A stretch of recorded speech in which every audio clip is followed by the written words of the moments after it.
Auspician este programa Colegio de Abogados de Río Cuarto, Gobierno de Córdoba, Municipalidad de Río Cuarto. ¿Qué tal? Bienvenidos, muy buenas tardes. Está comenzando Sujetos de Derecho con la consigna, como siempre mencionamos, de quedarse en casa. Y quédate en casa porque tenemos un programa realmente interesante. Vamos a estar hablando con el doctor Luis Storani acerca de las pólizas de seguro, los accidentes de tránsito, qué elementos debemos tener en cuenta. También la presentación en sociedad de la Sala de Derecho Penal del Colegio de Abogados de Río Cuarto con las actividades que vienen desarrollando. Y vamos a estar hablando en el marco de las entrevistas, de los vivos que venimos realizando en nuestras redes con Laura Sommer, directora de chequeado.com, en el marco de noticias falsas que abundan en nuestro país y en el mundo. ¿Qué elementos debemos tener en cuenta para detectarlas? Bienvenidos, esto es Sujetos de Derecho, una mirada legal sobre temas sociales. ¡Quiero justicia por mi hijo! ¡Justicia! Salí a buscar un trabajo porque estamos en la calle. Este sería un claro caso de acoso cibernético. Autor penalmente responsable de los delitos de homicidio. Se va a votar en general.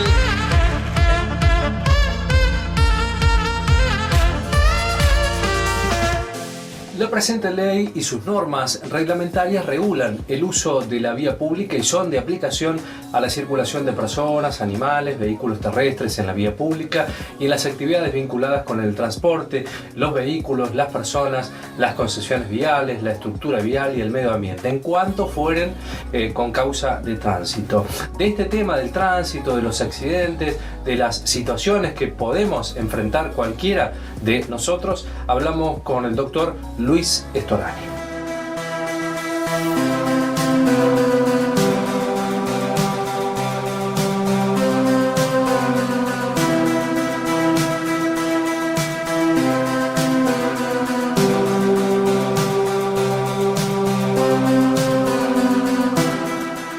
El Código Civil en realidad no regula concretamente la cuestión de accidentes de tránsito, sino genéricamente todo lo relacionado a daños y perjuicios. Dentro de eso entran los accidentes de tránsito. Es muy importante siempre, por supuesto, primero contar con un seguro automotor, que es obligatorio, un seguro contra terceros. De ahí para arriba se pueden tener diferentes tipos de seguros que pueden o no cubrir en mayor o menor medida para proteger el patrimonio del asegurado.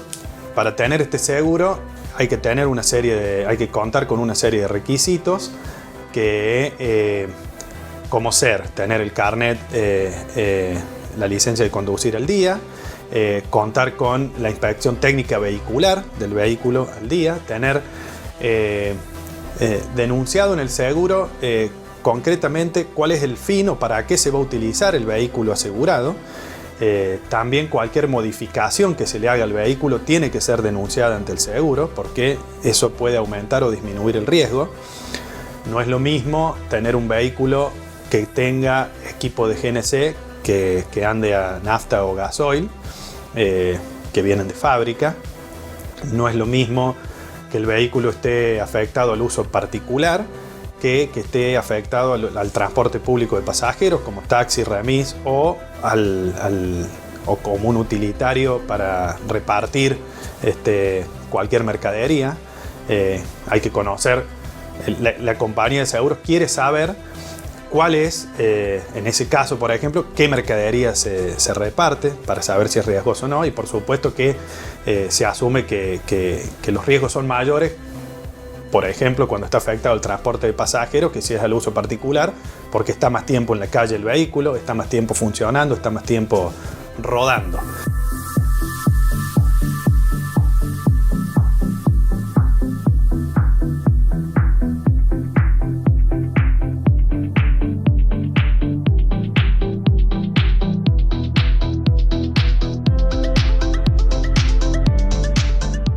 Bueno, en el caso de un siniestro, los elementos a tener en cuenta fundamentalmente son, en primera medida, por supuesto, recabar todos los datos posibles del otro vehículo, su conductor y su titular, o sea, su dueño. Tanto lo que es datos personales, DNI, domicilio, como los datos particulares del vehículo.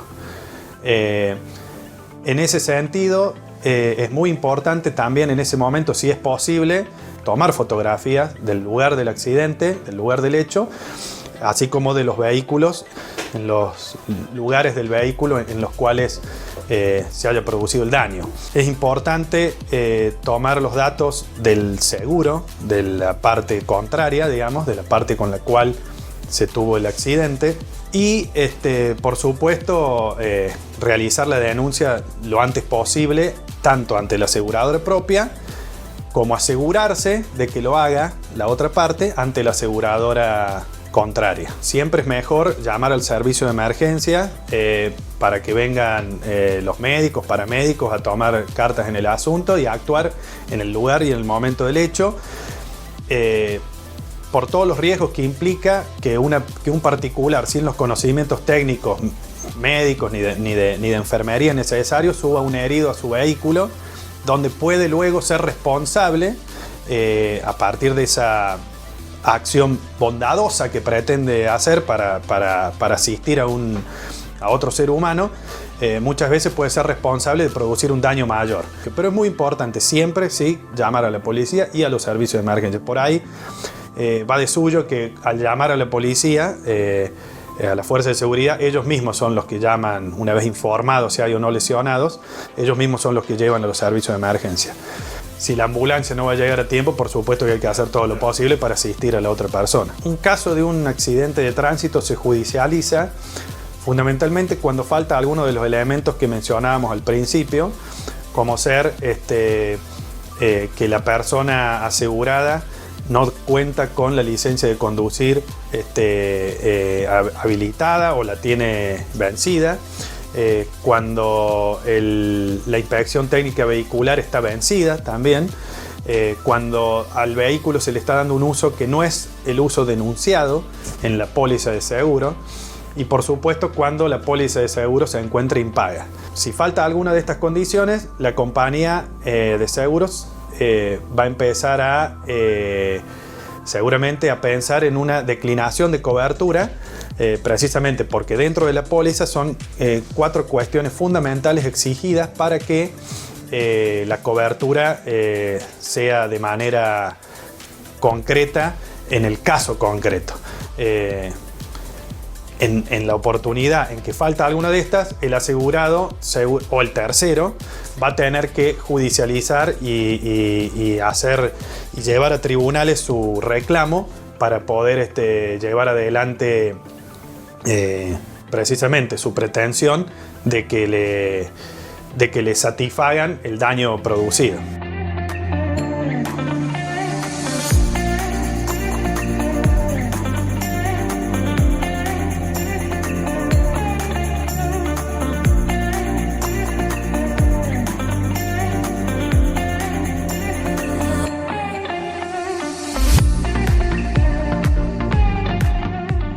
Bueno, al principio de la cuarentena, del confinamiento obligatorio, no había bancos, por lo tanto, muchas de estas cuestiones relacionadas con el pago de la póliza, de la prima de seguro, se vio interrumpida para muchos asegurados. Esto, no obstante, no producía los efectos que acabo de describir en el caso de un accidente de tránsito. En ese sentido, los plazos al principio de la cuarentena no fueron tomados como vencimientos. Entonces, si pagabas fuera de término, no tenías problemas. Por otro lado, al bajar tanto la siniestralidad, porque bajaba la circulación de tu vehículo, porque no podías, el asegurado no estaba circulando, precisamente porque estaba obligado a estar confinado en su casa, en esa situación, también en una comunicación que podías hacer cada asegurado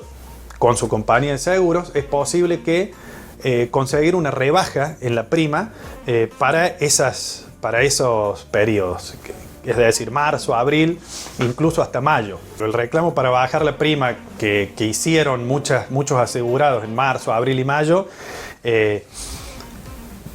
deberían intentarlo, comunicarse con su productor de seguros y con su compañía a ver si pueden obtener, si no, una bonificación para las siguientes primas seguramente, debido a que en los meses de confinamiento no tuvieron circulación. No puedo yo asegurar que eso vaya a ser así, pero puede haber una gestión y podría tener éxito, porque la verdad que es de sentido común que podría ser así.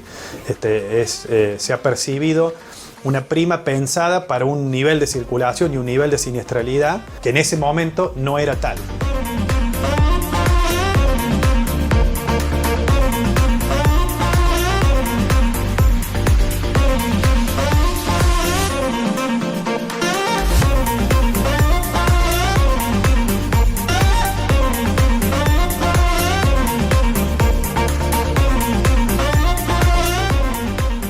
Vamos a la pausa comercial, la primera del programa. A la vuelta, quédate porque vamos a estar presentando en sociedad la actividad de la Sala de Derecho Penal del Colegio de Abogados de Río Cuarto. Ya veremos. La cobertura no se cae con la pandemia. La justicia de Río Negro ordenó a una empresa de medicina prepaga proveerle medicamentos a un hombre que quedó sin cobertura en medio del aislamiento social preventivo y obligatorio. La Cámara Civil de Chipoleti, provincia de Río Negro, falló a favor de un hombre que padece una enfermedad en el sistema nervioso central, solicitó la intervención judicial por falta de cobertura.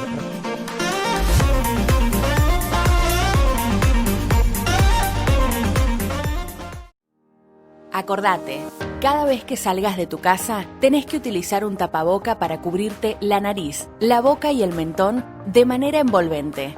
Ten en cuenta que el uso de este dispositivo de protección es obligatorio en la ciudad de Río Cuarto. Antes de colocarlo, lávate las manos con agua y jabón. Debe quedar pegado a la cara para que no filtre nada y evita tocarlo mientras lo tengas puesto. Cámbialo cuando esté húmedo. Retíralo desde las tiras elásticas sin tocar el frente. Y lávalo todos los días con agua caliente y jabón o agua con lavandina diluida. Nos cuidamos entre todos. Gobierno de Río Cuarto. Estamos cerca. Entre todos, los cordobeses hemos logrado llegar a fase 4, pero todavía falta y todos queremos volver a la normalidad lo antes posible. Por eso no podemos relajarnos. Para avanzar a fase 5, hoy más que nunca, más uso de barbijos y bien colocados, más lavado de manos, más distancia social, más cuidado al toser o estornudar en el pliegue del codo, más desinfección de elementos y superficies, más cuidados personales. Estas son las únicas vacunas que existen contra el coronavirus en la calle. Mientras más abrimos la cuarentena, más dependemos de tu responsabilidad social y de la de cada uno. Al coronavirus solo le ganamos si peleamos entre todos. Gobierno de la provincia de Córdoba. Entre todos.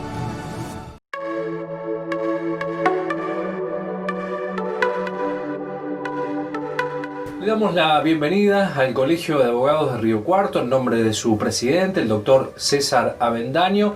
Vamos a empezar a mostrar durante todos los meses actividades vinculadas al Colegio de Abogados de nuestra ciudad, sito en calle Alvear 924. En este caso, la Sala de Derecho Penal, que tiene como objetivo la organización de cursos, análisis de jurisprudencia y legislación. Hablamos en esta oportunidad con los doctores Osvaldo Narcisi y Jerónimo Trebuco.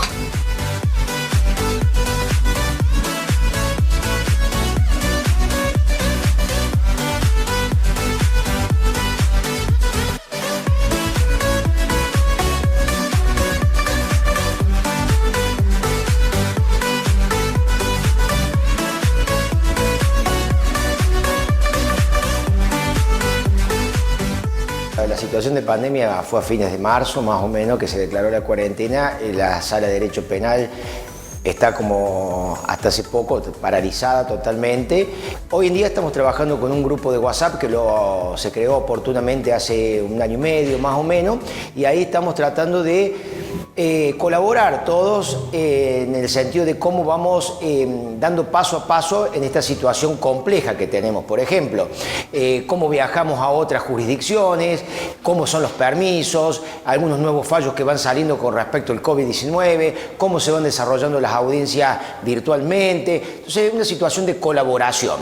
Si bien el juzgado de Río Cuarto ordinario está trabajando en la parte penal, en lo que nos compete a nosotros, está trabajando de una forma bastante diligente, con las limitaciones correspondientes, se están cumpliendo bien los protocolos de ingresos, las fiscalías están cooperando, hemos podido lograr que nos manejemos directamente, no solamente con el mail de la fiscalía, sino también con el mail de los doctores sumariantes que van llevando las causas. Eso ha agilizado muchísimo.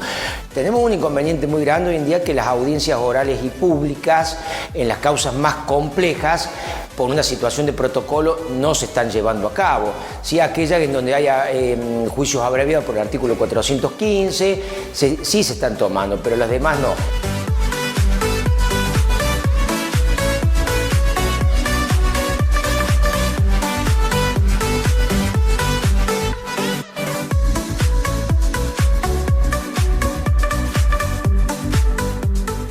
Tema puntual que yo creo que va más allá del tema del COVID-19 puntualmente ahora. El tema de los establecimientos penitenciarios, no solamente en la provincia de Córdoba, lo cual van a coincidir todos los colegas que no estén presentes acá, es complejo en todo el país.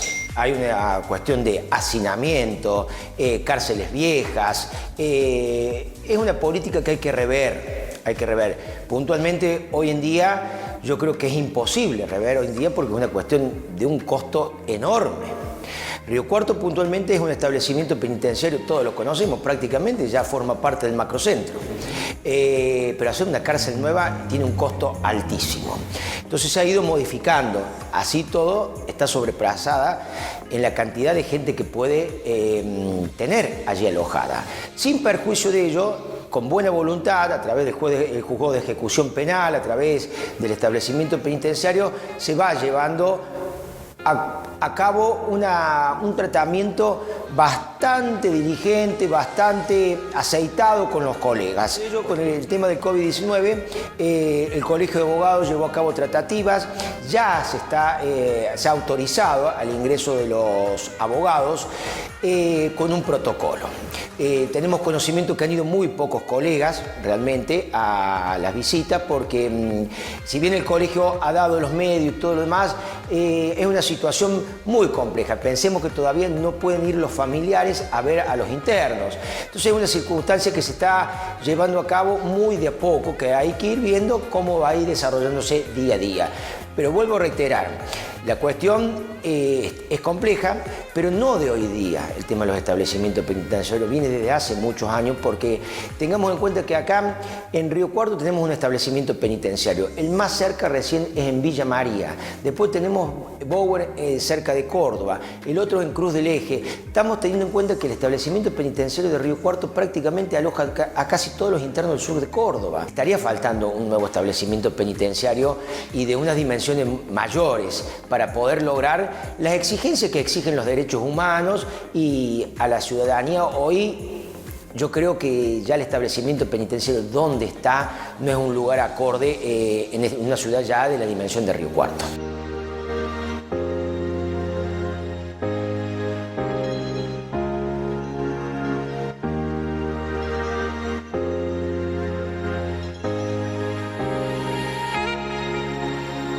En el marco de esta pandemia, en el marco de esta situación de crisis, el Colegio de Abogados llevó diversas actividades a los fines de facilitar el acceso de los colegiados al establecimiento penitenciario.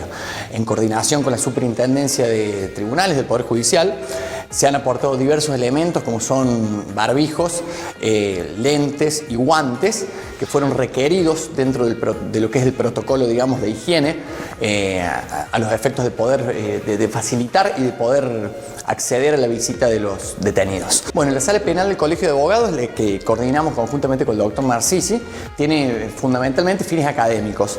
Y en esa tesitura o en esta línea hemos llevado a cabo diversas actividades, fundamentalmente diversas charlas a través de la plataforma de Zoom, sin perjuicio de que ahora, en este contexto de pandemia y de crisis, digamos, estamos abocados a la resolución rápida y efectiva de los reclamos de todos los colegiados. Somos conscientes, digamos, de que nuestra profesión ha sido una de las actividades más golpeadas por este contexto de crisis, por esta pandemia, ¿no? En esta coyuntura, la sala penal se ha visto, hemos tenido que dejar de lado de alguna manera nuestras actividades normales de corte académico para abocarnos, ¿no es cierto?, a la resolución rápida de los reclamos de cada uno de los colegiados.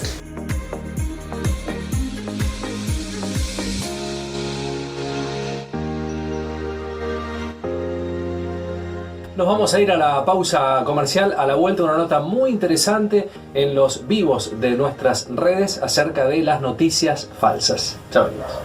Controlado y en la cárcel, la Cámara del Crimen rechazó excarcelar a un preso que pertenece al grupo de riesgo por considerar que se encuentra estable y médicamente tratado dentro de la unidad donde se aloja.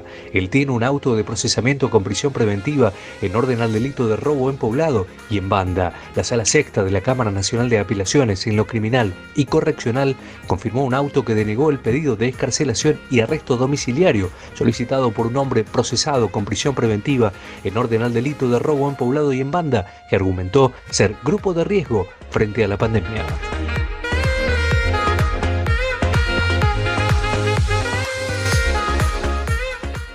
Para frenar el coronavirus, quédate en casa. Acordate que podés pagar tus contribuciones online en atrip.riocuarto.gov.ar. También podés usar linkpagos.com.ar y pagomiscuentas.com. Adherite al cedulón digital y si estás al día, tenés un 5% de descuento. Realiza tus consultas y pagos sin salir de tu casa en atripriocuarto.gov.ar o comunicate gratis al 0800 444 5454 opción 3. Nos cuidamos entre todos. Gobierno de Río Cuarto. Estamos cerca. Reconocemos a la Córdoba Automotriz. Juan Schiaretti visitó la planta de Renault, que empezará a producir un nuevo modelo de pick-up con una inversión de $600 millones, logrando que 550 trabajadores vuelvan a sus puestos. Con todas las medidas sanitarias, Córdoba retoma sus actividades productivas y recibe una nueva inversión en la industria automotriz para seguir desarrollándose.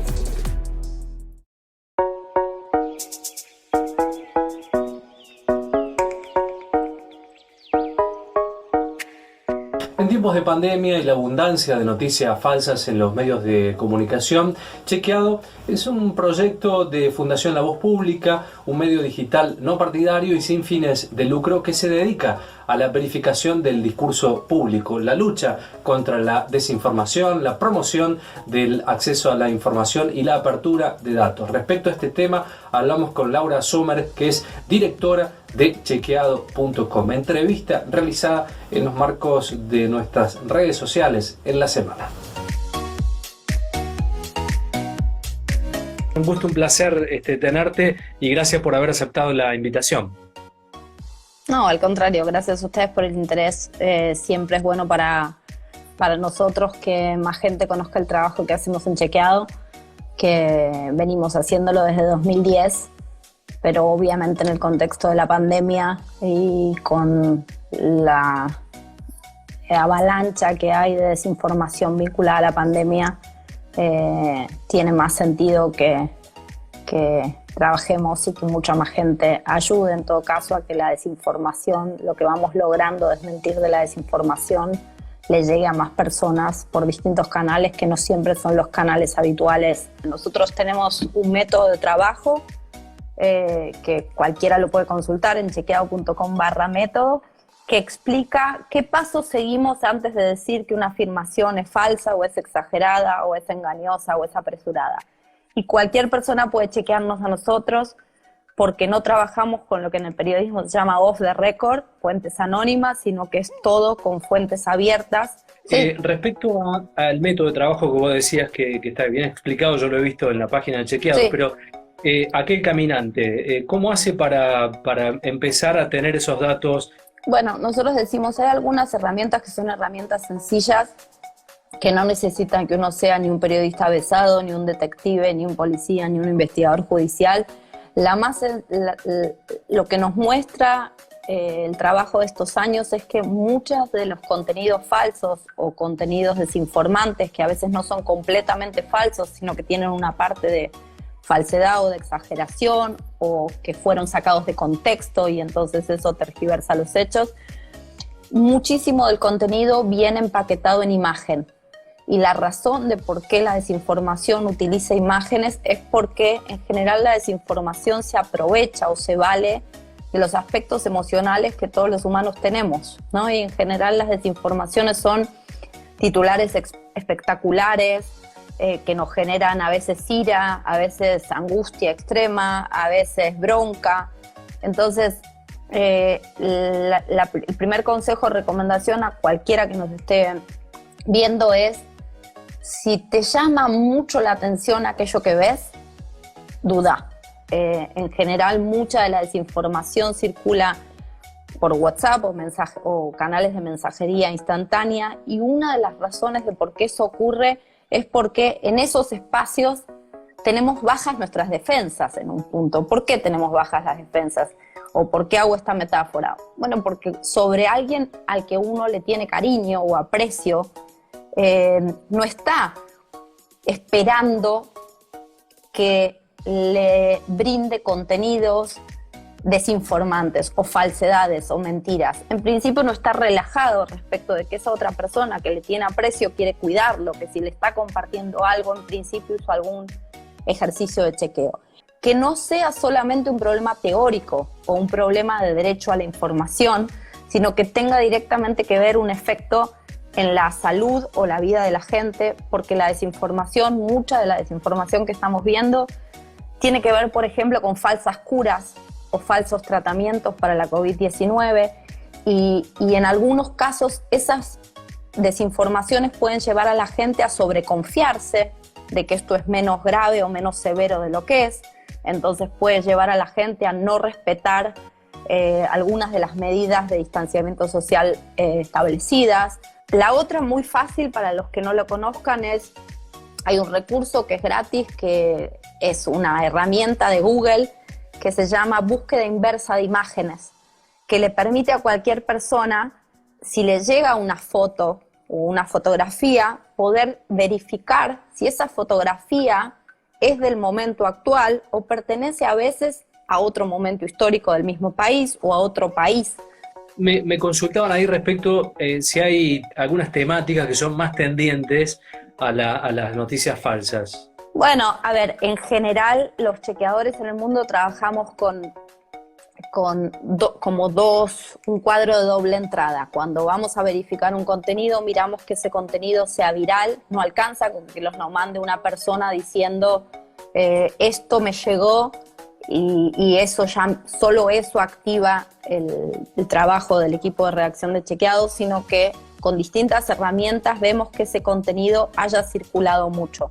¿Sí? Las dos herramientas que usamos habitualmente para las redes abiertas, como Instagram, Twitter o Facebook, entre otras, se llaman CrowdTangle y Basumo, que nos permiten ver qué está circulando más en ese momento y qué contenidos están viralizándose. El otro factor que tenemos en cuenta a la hora de empezar a hacer chequeo es el posible efecto nocivo de ese contenido. Y ahí trabajamos en general los chequeadores en el mundo con una categorización que dice, bueno, si el contenido puede poner en riesgo la vida, y ahí aparecen las desinformaciones que ahora tienen que ver con la pandemia, es lo primero que tratamos porque puede poner derecho a la salud, los casos de radicalización impactan ahí. Después, lo que puede tener que ver, o las desinformaciones que tienen que ver con afectación al sistema democrático, y esto en elecciones pasa a veces cuando se difunden boletas falsas en algunas ciudades con la foto del candidato o la candidata, el nombre del partido correcto, pero un número de lista distinto, y después en la vida real, no en la virtual, se pasan por abajo de la puerta boletas falsas con ese mismo número que se difundió en las redes, y una persona que por ahí no le prestó más atención y llevó su boleta toda cuidadosa porque quería votar ese partido, termina teniendo un voto anulado, El siguiente factor que se toma en cuenta con efecto nocivo de la desinformación son las que pueden afectar el sistema económico. Todas esas desinformaciones, si me preguntan, ¿todas aparecen en la Argentina? Sí. En distintos momentos, unas más que otras también. Final del programa, muchísimas gracias por habernos acompañado, como lo hacen, por los mensajes alentadores que nos envían desde distintos puntos de la República Argentina. Nos vamos a estar reencontrando la próxima semana. Recuerden contactarse con nuestras redes sociales, en Facebook, en Twitter, en Instagram. Se pueden suscribir sin ningún costo a nuestro canal de YouTube. Allí está toda la información. Nos reencontramos la próxima semana para ser sujetos de derecho, una mirada legal sobre temas sociales. Chao. Auspician este programa Colegio de Abogados de Río Cuarto, Gobierno de Córdoba, Municipalidad de Río Cuarto.